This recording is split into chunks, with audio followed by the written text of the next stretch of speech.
for the past 2 weeks, the sales have been good. Quite a few markets have opened. We are present in about 6,000 stores. As of now, 3,500 stores are open. Of course, there are odd even up to 2 p.m. Some shops are open, some shops are open alternate days. But the good news is the demand is excellent. Firstly, fans, as I just repeat, is seeing the highest sales for us. I think that is aided by the season right now, heat and summer. But the kitchen appliances actually are doing fairly well for us, or actually really well for us. We are in the very low ticket price, very essential, products. As I always tell our teams, if a person's, cooker or toaster or iron or bulb or fan is not working, they don't wait and they don't postpone those purchases. तो blue star के MD Tyagarajan साहब कह रहे थे पिछले 2 हफ्तों से sales अच्छी हो रही है। गुड न्यूज है कि डिमांड एक्सीलेंट हो चुकी है। पोद्दार साहब बजाज इलेक्ट्रिकल्स के क्या कह रहे थे? प्रोग्रेसिवली सेल्स वॉल्यूम्स पिछले 2 हफ्तों में इंप्रूव होना शुरू हुआ है।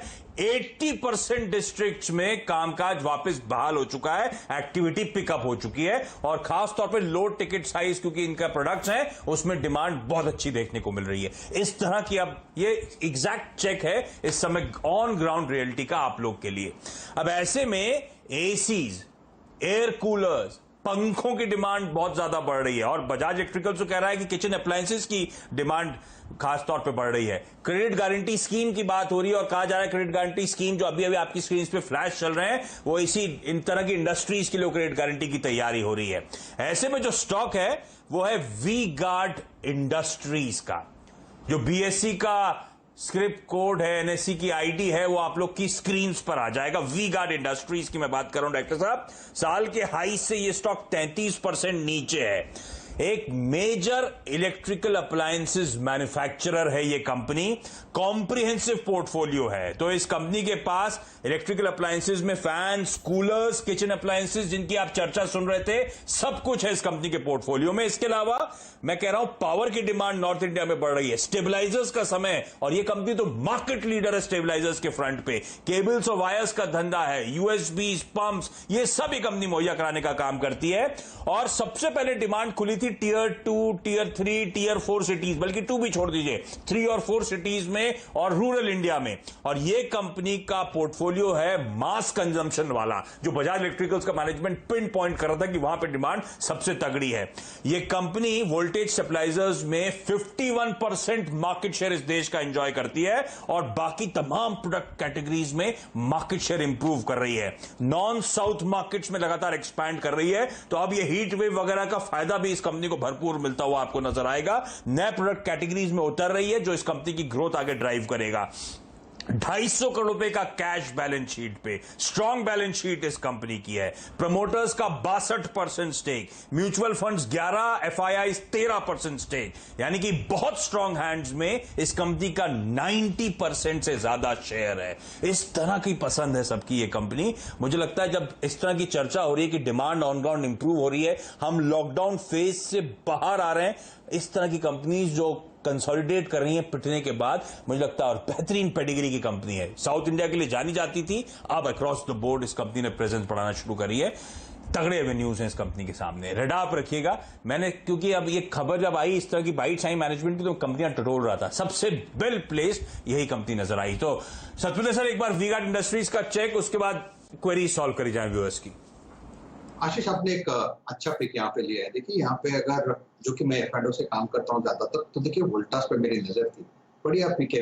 ऐसे ऐसे ये जो सेक्टर है उसमें से मुझे लगता है अगर मिड कैप पिक है तो उसमें से वी गार्ड डेफिनेटली अच्छा होगा, क्योंकि इवेंचुअली ये सेक्टर, जैसे आपने कहा कि लॉकडाउन खुल रहा है और इसकी रिक्वायरमेंट बहुत बढ़ रही है, तो आई फुल्ली एग्री कि ये आगे जाके परफॉर्म करेगा।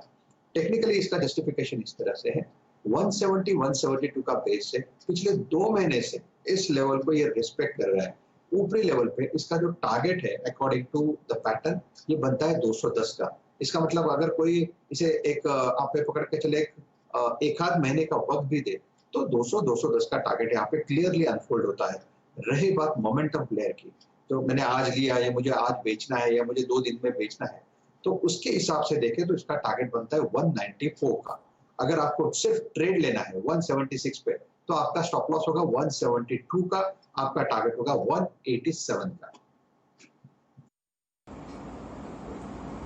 ओके, तो ये ट्रेडिंग बेट हो सकता है जो राजेश सर कह रहे हैं आने वाले कुछ दिनों में 190 तक के लेवल्स, लेकिन इवेंचुअली ये फंडामेंटली हाईलाइट कर रहा था कि इस कंपनी के फंडामेंटल्स और रीसेंट करेक्शन के बाद कैसे कंसोलिडेट हो रहा है और अच्छे रिस्क रिवॉर्ड पे ये स्टॉक खड़ा हुआ है। तो आपके लिए दोनों एवेन्यू खुलते हैं स्टॉक में, लकीली रडार पर रखिएगा वी-गार्ड इंडस्ट्रीज को। लेकिन इस बीच जो आप लोग की स्क्रीन पे नीचे फ्लैश चल रहे हैं, सरकारी हवाले से, सूत्रों के हवाले से जो खबरें आती हुई कि वित्त मंत्रालय और नीति आयोग के बीच में चर्चा हुई है, कई सारी पॉकेट्स, कई सारे सेक्टर्स को क्रेडिट गारंटी मुहैया कराने की स्कीम लाने की तैयारी हो रही है। अब ये खबर है क्या, कितना फायदा होगा, क्या करने की सरकार तैयारी कर रही है, कौन कौन से सेक्टर्स को सीधे टच अपॉन करने की बात हो रही है, हमारे economic policy editor Lakshman Roy जुड़ते हुए। लक्ष्मण, ये खबर जरा समझाएं, ये क्या करने की तैयारी कर रही है सरकार, कितना लाभ होगा और किस किस को होगा? देखिए, इसको अगर थोड़ा सा विस्तार से देखें तो दरअसल पूरा मामला यह है कि जब से कोरोना वायरस की वजह से लॉकडाउन शुरू हुआ है और यहां तक कि लॉकडाउन से पहले सबसे पहले जो इंडस्ट्री पर असर पड़ा वो था एविएशन सेक्टर, हॉस्पिटैलिटी सेक्टर, उसके बाद आपको हेल्थ सेक्टर पर धीरे धीरे। इसको लेकर लगातार राहत पैकेज के दौरान इस पर चर्चा हुई कि इन सेक्टर को किस किस तरह की राहत दी जाए, लेकिन जब राहत पैकेज आया तो सीधे तौर पर राहत इसको नहीं मिला। अब राहत पैकेज की घोषणा के बाद भी लगातार ऐसी मांगों पर सरकार विचार कर रही है। अब जो मुझे सूत्र बता रहे हैं उसके मुताबिक नीति आयोग ने शुरू में सिफारिश यह की थी कि इन सेक्टर के लिए जो फिक्स्ड कॉस्ट है उसकी भरपाई सरकार करे, आसान शर्तों पर कर्ज मुहैया कराए और इन सेक्टर में काम करने वाले छोटे कामगारों के लिए वेज सपोर्ट सरकार दे। लेकिन जो 20 लाख करोड़ रुपए का राहत पैकेज आया उसमें इसकी घोषणा नहीं हुई। लेकिन आपको याद होगा 2 दिन पहले जब मैं वित्त राज्य मंत्री का इंटरव्यू कर रहा था तो उनसे मैंने पूछा क्या यह राहत पैकेज आपका फुल स्टॉप है, तो उन्होंने साफ तौर से कहा कि बिल्कुल ऐसा नहीं है, हमारे पास जैसे जैसे नई मांग आ रही है हम उस पर विचार कर रहे हैं और समय आने पर कदम उठाएंगे। तो मुझे लगता है अब अगले कदम का संकेत इस खबर से निकल कर आ रहा है। अगले कदम का संकेत कि अब जिन जिन सेक्टर को वाकई सीधे सपोर्ट की जरूरत है उस पर सरकार विचार कर रही है। वित्त मंत्रालय, नीति आयोग और प्रधानमंत्री कार्यालय की कुछ बैठकें हो रही है और नीति आयोग खासतौर से इसको लेकर बहुत ज्यादा पुश कर रहा है कि आप एविएशन सेक्टर, हॉस्पिटैलिटी सेक्टर को विशेष राहत दीजिए, क्रेडिट गारंटी कम से कम दे दीजिए कि जो कर्ज लें वो कर्ज डूबता है, कुछ हद तक एनपीए होता है तो उसकी गारंटी सरकार लगी ताकि बैंकों से आसान शर्तों पर उनको कर्ज मिल सके। तो ये एक बड़ी राहत के संकेत हैं। हालांकि फैसला अभी नहीं हुआ है और तुरंत फैसला होने की संभावना भी मुझे कम दिख रही है। हाँ, थोड़ा सा वक्त इसमें जरूर लग सकता है क्योंकि सरकार फिलहाल इस बात की समीक्षा कर रही है कि राहत पैकेज का जो ऐलान किया गया उसका जमीन पर क्या असर पड़ रहा है।